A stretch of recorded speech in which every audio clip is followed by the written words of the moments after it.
है। एक सर दर्द जो पहले अगर हफ्ते में एक बार होता था लेकिन अब रोज़ हो रहा है। सर दर्द बहुत लाइटली नहीं लेना चाहिए कभी भी, क्योंकि सर दर्द जो है ये बहुत ही इंपॉर्टेंट न्यूरोलॉजिकल और ब्रेन की डिजीज़ इस जगह पे देखने चाहिए कि मेरे को सिर्फ बैक में पेन है कि ये बैक का पेन जो है ये टांगों में जा रहा है। टांगों में जा रहा है तो क्या मेरे को सुनपना है कहीं पे टांगों में? कुछ ऐसे लक्षण हैं जिनको आप 2-4 दिन नहीं रोक सकते हो। जैसे कि पेशेंट को दौरा आ गया, आपको इमीडिएटली आना है। जब भी मिर्गी के दौरे आते हैं ये देखना बहुत ज़रूरी है कि ये किस वजह से है। डिप्रेशन एक इम्पॉर्टेंट कॉज है, क्योंकि डिप्रेशन जो होता है उनमें स्ट्रेसर्स होते हैं, पेशेंट अंडर स्ट्रेस होता है, और स्ट्रेसर्स जब भी हों वो एक मेजर फैक्टर है, मेजर कॉज है सीजर्स के। विदेशों में तो देखा जाता है कि साइकोलॉजिस्ट के पास जाते हैं जो डिप्रेशन के पेशेंट होते हैं। हमारे यहाँ ऐसा कल्चर नहीं है, शायद भविष्य में डेवलप हो पाए। आप अपने पेशेंट जो डिप्रेशन का पेशेंट है कैसे डील करते हैं, कैसे ट्रीट करते हैं? नमस्कार, आप कैथल टीवी देख रहे हैं। मैं हूं अजय। मैं इस वक्त कैथल के सिग्नस हॉस्पिटल में मौजूद हूं और मेरे साथ हैं डॉक्टर इरफान। कैथल शहर में इनको सिर दर्द, मिर्गी के दौरों और स्पाइन पेन का स्पेशलिस्ट माना जाता है, और मनोविज्ञान की दृष्टि से जो डिप्रेशन जैसी नई बीमारी आई है उनके भी ये स्पेशलिस्ट हैं। तो आज इनके लक्षण, उपचार और तमाम बीमारियों का जिक्र करेंगे जिनका हल इनके पास है। तो सबसे पहले शुक्रिया आपका कि आपने अपना कीमती वक्त हमारे लिए निकाला सर। थैंक यू, शुक्रिया। सर, एक तो जो सर दर्द है खासकर ये आम हो गया है, अब जैसे सीज़न बदला है लोगों के सर में दर्द होने लग गया है, और इसकी कई दूसरी बीमारियों से भी लोग इसको रिलेट करते हैं। आप इसको कैसे देखते हैं? देखिए, सर दर्द एक ऐसा लक्षण है जो हमारी पॉपुलेशन, जो हमारे लोग हैं, हमारी सोसाइटी है, उसमें लगभग हर एक को होता है। तो ये जानना बहुत ही ज़रूरी है कि ये सर दर्द जो है ये एक सिंपल सर दर्द है या ये किसी डेंजरस बीमारी की तरफ हमें संकेत देता है। तो इसके कुछ इम्पॉर्टेंट चीज़ें हैं, ज़रूरी चीज़ें हैं जो एक पेशेंट को देखनी ज़रूरी है, उनको अपनी जगह पे एसेस करना ज़रूरी है। जैसे कि एक सर दर्द है जो पहली बार हुआ है और बहुत ही ज़्यादा सर दर्द हुआ, बहुत तेज़ सर दर्द हुआ है, ये डेंजरस माना जाएगा। एक सर दर्द जो कि पहली बार हुआ है और बहुत ही सीवियर सर दर्द है, ये इंडिकेट करता है कि शायद ब्रेन में ब्लीड हो गया है। एक सर दर्द जो पहले अगर हफ्ते में एक बार होता था लेकिन अब रोज़ हो रहा है। अगर पहले सर दर्द आधा घंटा रहता था, दवाई खाते थे, ठीक हो जाता था, अब लेकिन कंटिन्यूसली आ रहा है। पहले सर दर्द 2 घंटा रहता था, अब 4 घंटा रहता है, 6 घंटा रहता है, दवाई के बाद भी ठीक नहीं हो रहा। इस सर दर्द की वजह से नींद जा रही है, नींद में खलल आ रहा है ना।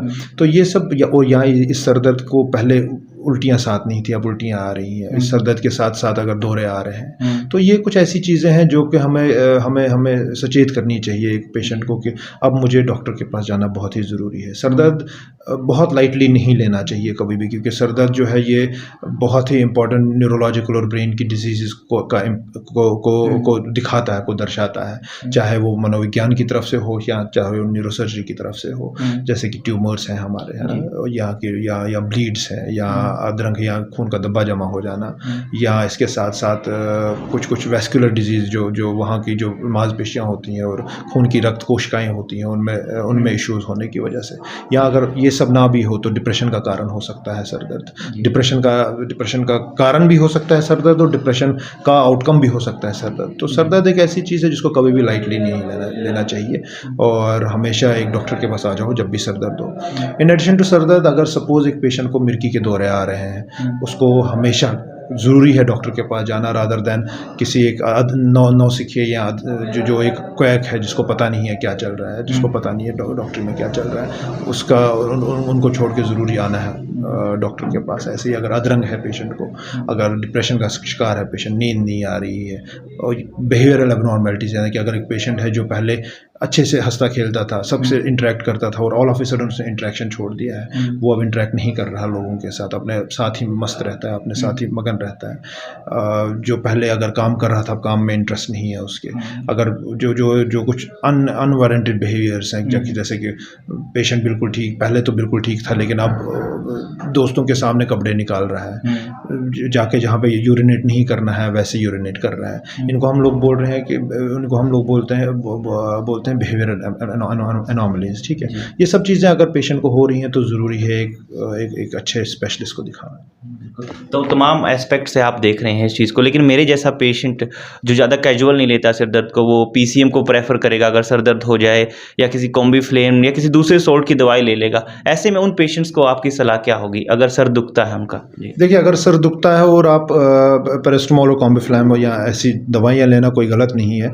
अगर ये दवाइयाँ आप ले रहे हैं और फ़र्क हो जाती है तो इट्स वेल एंड गुड। लेकिन अगर आपको लगता है ये सर दर्द बार बार हो रहा है और दवाई देने के बाद भी कंटिन्यूसली रिपीट हो रहा है सर दर्द, तो मेरा ये सुझाव रहेगा कि बेटर रहेगा एक स्पेशलिस्ट को दिखाएं, एक न्यूरोसर्जन को दिखाएं, ताकि वो इवेलुएट करे इस सर दर्द को और ये देखे कि इसके नीचे इसका कॉज कोई डेंजरस तो नहीं है। यानी कि अगर 100 लोगों को सर दर्द है, 100 में से अगर 10 लोगों को भी गॉड फॉरबिड अंदर ट्यूमर पड़ा हुआ है या कोई और एनॉमली है, तो हमें ज़रूरी है वो 10 लोग पहचानना और उन 10 लोगों को सही इलाज करना उन 10 लोगों का।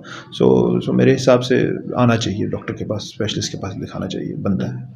एक स्पाइन का जो पेन है वो कॉमन हो गया आज की जनरेशन में, क्योंकि कई घंटों भर पढ़ते हैं, तो स्पाइन में पेन होना नॉर्मल बात है, लेकिन अब ये लाइलाज बीमारी होती जा रही है। फिर देखिए, स्पाइन का जो पेन है, जैसे मैंने कहा, इसके भी काफ़ी सारे कारण हैं। जैसे आपने खुद कहा, काफ़ी देर तक पढ़ते हैं, जो हमारा पोस्चर है आजकल के लड़कों का वो बहुत ख़राब होता है, एकदम कुबड़ा करके बैठते हैं, उसकी वजह से बैक पेन होता है। हमारी फीमेल्स जो हमारी माँ बहनें, उनमें बैक पेन रहता है, स्पेशली जब उनका महीना आता है तब बैक पेन आता है। तो जैसे सर दर्द का है वैसे इसका भी है। 100 लोगों में से अगर बैक पेन आ रहा है, 100 में से 20 लोगों को तो कोई ना कोई डिजीज़ होगी।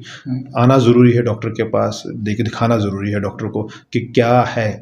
और आप जो एक पेशेंट है उसको ये लक्षण अपनी जगह पे देखने चाहिए कि मेरे को सिर्फ बैक में पेन है, कि ये बैक का पेन जो है ये टांगों में जा रहा है। टांगों में जा रहा है तो क्या मेरे को सुनपना है कहीं पे टांगों में, क्या मेरे को कहीं पे कोई अंगूठा मेरा काम नहीं कर रहा है, कम काम कर रहा है, मेरी टांग कोई कम काम कर रही है, अगर मैं खांसता हूँ तब ज़्यादा दर्द हो रहा है। तो ये सब चीज़ें हैं जो कि जो देखनी है और जो सचेत कर सकती हैं कि इंसान को इस बारे में कि मेरे को जो ये कमर का दर्द है, ये सिंपल दर्द नहीं है जो एक एनाल्जेसिक से, एक दवाई से जाए, और इसके लिए इवैल्यूएशन ज़रूरी है। जैसे कि हम लोग फिर बाकी टेस्ट करते हैं, एग्जामिनेशन करते हैं पेशेंट का, ये देखने के लिए कि फिर बीमारी क्या है, बेसिक डिजीज़ का, बेसिक दर्द का जो है ये कारण क्या है।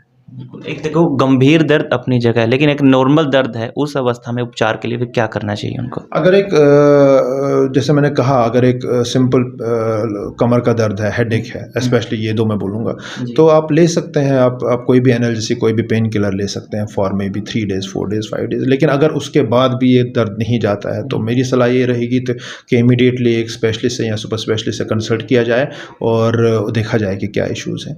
ये तो हो गया दर्द की बात। लेकिन अगर आप कुछ ऐसे लक्षण हैं जिनको आप 2-4 दिन नहीं रोक सकते हो, जैसे कि पेशेंट को दौरा आ गया, आपको इमीडिएटली आना है। ऐसा नहीं चलेगा कि अभी आ गया दौरा तो अब अगर दोबारा आएगा तब आएंगे, ऐसा नहीं है। अगर अदरंग हो गया, इमीडिएटली आना है। अगर बिहेवियर एनॉमलीज आ गई, ये कुछ ऐसी चीज़ें, टांगे अचानक बैठ गई, अगर कोई पासा कमज़ोर हो गया, अंगूठा कमज़ोर हो गया, पेशाब बंद हो गया, सुनपना आ गया पेशाब की जगह पे, ये कुछ ऐसी चीज़ें हैं जिनको लेके जिनको आप लाइटली नहीं ले सकते। ऐसा नहीं कर सकते कि अभी मैं दवाई खा लेता हूँ, बाद में देखूंगा क्या होगा। कुछ चीज़ें हैं जिनको फर्स्ट इंस्टेंट पे ही डॉक्टर को दिखाना ज़रूरी है, जैसे मैंने कहा जी। एक मिर्गी के दौरे भी कॉमन हो गए हैं आजकल। जैसे मैं खुद मेरे फादर साहब को ये चीज़ है, मिर्गी के दौरे आना, तो उस अवस्था में ये आते ही क्यों हैं और फिर इनका ट्रीटमेंट किस तरह से आप करें? देखिए, मिर्गी के दौरे आने के 2 कॉजेज़ हैं जिसको हम लोग बोलते हैं, एक तो ऑर्गेनिक और नॉन ऑर्गेनिक कॉजेज़। इसका मतलब क्या होता है कि एक मिर्गी का दौरा ऐसा होता है जो आता है पेशेंट को, और जो हमारी नसें होती हैं दिमाग की, जो सेल्स होती हैं ब्रेन की, उनमें वो इरिटेट हो जाती हैं और उसकी वजह से आता है। और इस चीज़ का इलाज सिर्फ दवाई है, लेकिन ये देखना ज़रूरी है कि ये है क्या, ठीक है ना। और दूसरा इंपॉर्टेंट कारण जो है मिर्गी का, वो है अगर ब्रेन में कोई इशू हो, यानी कि अगर ट्यूमर हो, अगर सपोज रक्त कोशिकाओं का एक गुच्छा जमा हो गया हो, अगर अंदर ब्लीड हो गया हो, है ना। ये चीज़ें ऐसी हैं जिनकी वजह से दौरे आ सकते हैं और इन चीज़ों का इलाज है। जब भी मिर्गी के दौरे आते हैं, ये देखना बहुत ज़रूरी है कि ये किस वजह से है। ये एक एपिलेप्सी सिंड्रोम है जिसका कोई ख़ास इलाज नहीं है, जिसका इलाज तो है लेकिन आपको कुछ करना नहीं है, ऑपरेट नहीं करना है, कुछ नहीं करना है, या ये किसी ट्यूमर या किसी वजह से है। तो मिर्की जैसे मैंने कहा 2 कॉजेज़ हैं। एक कॉज़ है कि जिसकी सिर्फ़ दवाई इलाज है और दूसरा कॉज़ है अगर ट्यूमर हो या कुछ और हो जिसका एक पर्टिकुलर सर्जिकल इलाज हो सकता है। तो ये देखना बहुत ज़रूरी है। इसलिए अगर एक भी दौरा मिर्की का आता है इमीडिएटली डॉक्टर के पास आना बहुत ज़रूरी है ताकि वो इवैल्यूएट कर सके ये मिर्की जो है ये गॉड फॉरबिड ट्यूमर की वजह से आ रही है, किसी खून के धक्के की वजह से आ रही है या ये मिर्की बेसिक ब्रेन को जो स्टिमुलेट हो रही है वहाँ की कोशिकाएं उनकी वजह से आ रहा है, क्योंकि इन दोनों के इलाज बिल्कुल डिफरेंट है। अगर एक ट्यूमर है, खून जमा है या कुछ है, वो तब तक ठीक नहीं होगा जब तक कि आप वो निकालेंगे नहीं, और अगर वैसा कुछ नहीं है तो हो सकता है दवाई काफ़ी देर के लिए खानी पड़े। तो मिर्की एक ऐसी चीज़ है जिसके लिए, और हमारी जैसे हमारा ये सोसाइटी है कैथल और आसपास के इलाके हैं, यहाँ पे मैंने देखा है कि दिमाग का कीड़ा जिसको हम लोग बोलते हैं न्यूरोसिस्टोसर्कोसिस, वो बहुत ही ज़्यादा कॉमन है। और यहाँ पे जो है उसका अगर इलाज टाइम पे ना हो तो बहुत ही ज़्यादा डेंजरस हो सकता है और हमेशा के लिए इंसान को या तो अधरंग कर सकता है इंसान का, या तो हमेशा के लिए उसको दौरे आ सकते हैं। तो इसलिए मिर्की के लिए ज़रूरी आना है स्पेशली। क्या डिप्रेशन भी इसका एक कॉज है? हाँ, बिल्कुल। डिप्रेशन एक इम्पॉर्टेंट कॉज़ है, क्योंकि डिप्रेशन जो होता है उनमें स्ट्रेसर्स होते हैं, पेशेंट अंडर स्ट्रेस होता है, और स्ट्रेसर्स जब भी हों वो एक मेजर फैक्टर है, मेजर कॉज़ है सीज़र्स के। इनफैक्ट वो मेजर कॉज़ है सीज़र्स के, डिप्रेशन मेजर कॉज़ है हेडेक का, यानी कि सर दर्द का। तो इसलिए डिप्रेशन अगर है पेशेंट को, अगर वो किसी भी स्ट्रेसर से गुज़र रहा है, चाहे घर में कोई प्रॉब्लम है, चाहे स्कूल में प्रॉब्लम है, चाहे उसके बिज़नेस में कोई प्रॉब्लम आ रहा है, तो ज़रूरी है उसका एक सही इलाज कराना, क्योंकि ये डिप्रेशन जो है ये एक ऐसे हद तक बढ़ सकता है जहाँ पे कि इंसान जान दे सकता है अपनी। इसलिए डिप्रेशन को एट ए अर्ली स्टेज डायग्नोज करना और एट ए अर्ली स्टेज ट्रीट करना बहुत ही ज़्यादा ज़रूरी है। एक विदेशों में तो देखा जाता है कि साइकोलॉजिस्ट के पास जाते हैं जो डिप्रेशन के पेशेंट होते हैं। हमारे यहाँ ऐसा कल्चर नहीं है, शायद भविष्य में डेवलप हो पाए। आप अपने पेशेंट जो डिप्रेशन का पेशेंट है कैसे डील करते हैं, कैसे ट्रीट करते हैं? देखिए, डिप्रेशन का सबसे पहले इम्पॉर्टेंट चीज़ देखनी है। सबसे पहले ये जो आप बोल रहे हैं मैं बता देता हूँ, डिप्रेशन जो है वो ट्रीट करते हैं एक साइकेट्रिस्ट, ठीक है ना, जो स्पेशलिस्ट होते हैं उसके। लेकिन चूँकि हम लोग ब्रेन से रिलेटेड हैं, सो हम लोग भी अच्छे से ट्रीट कर लेते हैं इस चीज़ को। तो डिप्रेशन में सबसे पहली चीज़ ये है कि देखना है कि स्ट्रेसर है क्या, डिप्रेशन किस वजह से है। पहले उस चीज़ को एलिवेट करना है, उस चीज़ को हटाना है, उस चीज़ को उस बंदे की ज़िंदगी से निकालना है। उसके बाद इसके लिए एक इम्पॉर्टेंट साइकोथेरेपी होती है जो हम लोग करते हैं, कि हम लोग कोशिश करते हैं उसके दिमाग में से डिप्रेशन का जो कॉज है इसको निकाला जाए। और उसके बाद जो एक बहुत ही इंपॉर्टेंट चीज़ है, प्रॉपर दवाइयाँ। देखिए, जो साइकेट्रिक मेडिकेशंस होती हैं आजकल मैंने देखा है ओवर द काउंटर मिल जाती हैं, यानी कि आप कभी केमिस्ट के पास जाएंगे वो भी आपको डिप्रेशन की दवाई दे देता है। लेकिन हर डिप्रेशन के लिए सेम दवाई नहीं होती है, हर डिप्रेशन के लिए दवाइयाँ अलग बनी हुई हैं जिनका मोड ऑफ एक्शन अलग है। तो ये ज़रूरी देखना है कि डिप्रेशन का जो है मैकेनिज़्म क्या है और उस मैकेनिज़्म को टारगेट किया जाए ताकि ठीक हो, पेशेंट ठीक हो। अब जब से आप यहाँ सेवाएं दे रहे हैं, अलग अलग वेराइटीज़ के पेशेंट्स आपके पास आते हैं, तो खासकर कौन से ज़्यादा, किस बीमारी के ज़्यादा पेशेंट आपके पास आ रहे हैं अभी? देखिए, हमारे पास अगर हम लोग डायग्नोसिस की बात करें तो हमारे पास ट्रॉमेटिक पेशेंट्स बहुत ज़्यादा आते हैं जिनको चोट लगती है, ब्रेन की चोट लगती है, और हम लोग सक्षम हैं ब्रेन की हर चोट का इलाज करने में, चाहे वो ऑपरेशन से हो या बिना ऑपरेशन से हो। दूसरी चीज़ ब्रेन ट्यूमर्स हमने काफ़ी सारे किए और अल्हम्दुलिल्लाह पेशेंट्स ठीक हैं, पेशेंट्स अच्छा कर रहे हैं। उसके बाद अगर कमर का देखें हम लोग, कमर की जो डिस्क होती है उसके लिए, कमर का अगर टीबी है वो पेशेंट्स मेरे पास बहुत सारे हैं। कमर के फ्रैक्चर्स हैं वो मेरे पास बहुत सारे पेशेंट्स हमने ऑपरेट किए हैं और मेरे फॉलोअप पे अभी भी हैं। मेरे ओपीडी में अगर देखा जाए तो ओपीडी में हमारे पास डायग्नोसिस लेके, यानी कि क्या अल्टीमेटली क्या निकला है, कारण क्या है, वो लेके तो पेशेंट नहीं आता। हमारे पास बेसिकली पेशेंट आता है अपनी कंप्लेंट लेके, है ना, अब उसको क्या इश्यूज़ हैं घर पे। तो अगर वो देखा जाए तो हमारे पास पेशेंट्स आते हैं जिनका सर दर्द है, अगर दौरे पड़ रहे हैं, अगर अधरंग है, अगर कमर में दर्द है, अगर पैर सुन्न हो गया है, ये सब पेशेंट डिप्रेशन से शिकार हैं, रात को नींद नहीं आ रही है पेशेंट्स को, ये पेशेंट्स हमारे ओपीडी में काफ़ी ज़्यादा आते हैं। आप कहते हैं कि डॉक्टर भगवान होता है, और जब भी आपके पास कोई पेशेंट आता है तो आपकी प्राथमिकताओं में क्या शुमार होता है? इस अंतिम सवाल के साथ आपका जवाब। देखिए, जैसे मैं बोलता हूँ हमारे हाथ में, डॉक्टर्स के हाथ में सिर्फ इलाज करना है, बाकी ठीक होना या ठीक ना होना पेशेंट का वो परमात्मा के हाथ है, हमारे हाथ में नहीं है। लेकिन हम अपनी तरफ से पूरी कोशिश करते हैं 2 चीज़ों की। पहली चीज़ कि जो भी इसको ये कंप्लेंट लेके आया है हमारे पास, हम देखें कि ये कंप्लेंट किसकी वजह से है, यानी कि हम डायग्नोज करें इस चीज़ को ताकि हमें पता लगे क्यों हो रहा है ये।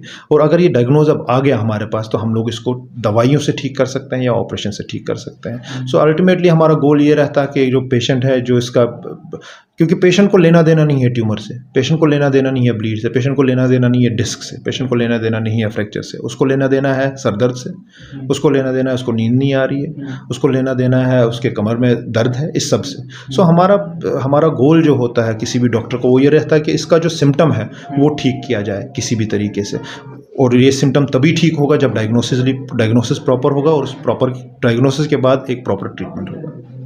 बहुत बहुत शुक्रिया जी। तो डॉक्टर इरफान मेरे साथ थे, और पहला सुख निरोगी काया जैसा कि बड़े बूढ़े कहते आए हैं, तो अपने स्वास्थ्य का ध्यान रखिए, और किसी भी तरह की जिन भी बीमारियों का जिक्र पिछले चंद क्षणों में हुआ, उससे संबंधित आपको किसी भी तरह की बीमारी है, कॉज है, तो आप डॉक्टर इरफान से मिल सकते हैं। सिग्नल्स हॉस्पिटल से मैं अजय, कैथल टीवी।